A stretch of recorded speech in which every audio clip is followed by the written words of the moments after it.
Imagine someone with no formal training and no background experience stepping into a highly competitive field and outperforming the world's leading experts. This scenario is impossible in the hard sciences. An untrained amateur cannot design a skyscraper, perform a heart transplant, or oversee a nuclear reactor. However, this happens regularly in the world of global finance. Financial outcomes are dictated by something other than intelligence or academic training. Success in this field follows a different set of rules. Ronald Read lived a quiet life in rural Vermont, fixing cars at a gas station for 25 years and sweeping floors at JCPenney for 17. Richard Fascone lived the opposite life. He was a Harvard-educated MBA and a Merrill Lynch executive whose business savvy earned him a spot on elite 40 under 40 lists. In the mid-2000s, Fascone borrowed heavily to expand an 18,000-square-foot mansion with 11 bathrooms and 2 pools.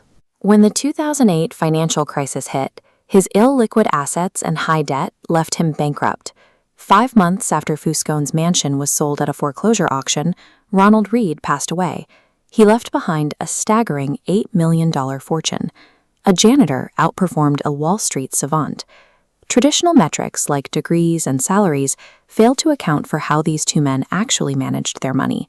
Modern education treats money like physics. We are taught to view finance through the lens of unbreakable formulas, laws, and spreadsheets.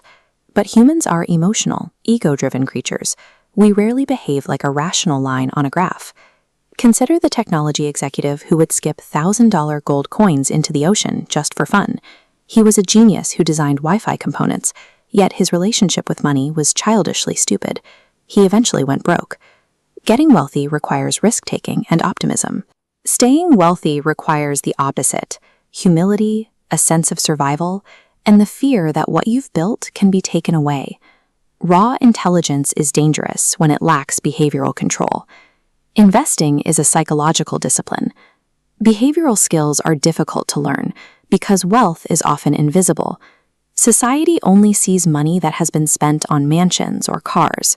We cannot see the restraint required to keep assets unspent.